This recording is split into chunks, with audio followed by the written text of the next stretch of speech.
আসসালামু আলাইকুম everyone, meunière recipe and blog চ্যানেলে সবাইকে স্বাগতম। আশা করি সবাই ভালো আছেন।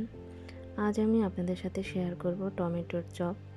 একঘেয়েমি চপ খেয়ে খেয়ে মুখটা কেমন হয়ে গেছে, তাই একটা নতুন কিছু ট্রাই করলাম। ভিডিওটি স্কিপ না করে শেষ পর্যন্ত দেখার অনুরোধ রইল। এখানে আমি একটা মিডিয়াম সাইজের লম্বা দেখে টমেটো নিয়েছি। লম্বা টমেটো নিলে চপের শেপটা ভালো আসে। তো টমেটোটা আমি এরকম চিকন করে কেটে নিয়েছি চপের শেপে। এরপর আমি টমেটোর মধ্যে হাফ চামচ মতো মরিচের গুঁড়া আর হাফ চামচ মতো লবণ দিয়ে ভালো করে মেখে কয়েক মিনিট এভাবে রেখে দেব। 15-20 মিনিটের মতো আমি এভাবে রেখে দিব। তারপর আমি একটা ব্যাটার তৈরি করব চপের জন্য। বেসন নিয়েছি এখানে 2 কাপের মতো, সেই সাথে আমি 1 কাপ চালের গুঁড়া দিয়েছি, কারণ চালের গুঁড়াটা দিলে খেতে মুচমুচে হয়। এখানে হাফ চামচের বেশি মরিচের গুঁড়া দিয়েছি আর দিয়েছি হাফ চামচের মতো হলুদ গুঁড়া। এখানে আমি নুডলসের মশলা দিয়েছি আর দিয়েছি স্বাদ মতো লবণ। শুকনো উপকরণগুলো আমি হাত দিয়ে ভালো করে মেখে নিচ্ছি।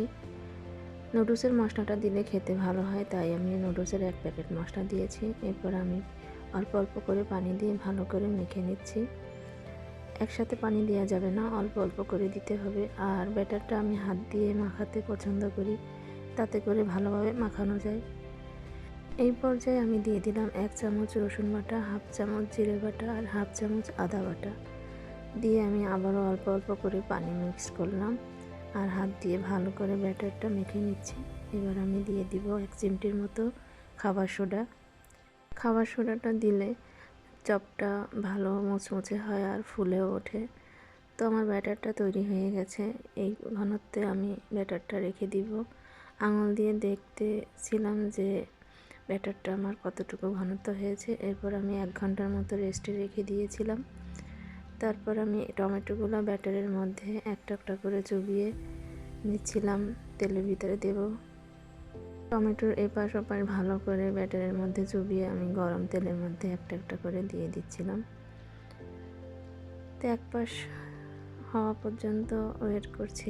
এক পাশ হয়ে গেছে, এখন আমি উল্টে অন্য পাশ দিচ্ছি যাতে ওই পাশটাও ভালো করে হয়।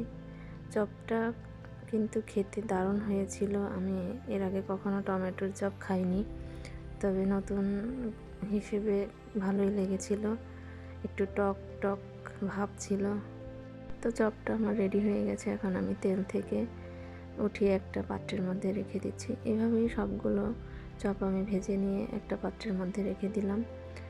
আমার ভিডিওটি যদি আপনাদের ভালো লাগে তাহলে একটা লাইক কমেন্ট করবেন, পারলে একটা শেয়ার করে দিবেন। আর যদি খুব ভালো লাগে তাহলে সাবস্ক্রাইব করে আমার পাশে থাকবেন। এতক্ষণ যারা আমার ভিডিও দেখছিলেন সবাইকে আন্তরিক ধন্যবাদ জানাই। সবাই সুস্থ থাকবেন, ভালো থাকবেন। আল্লাহ হাফেজ।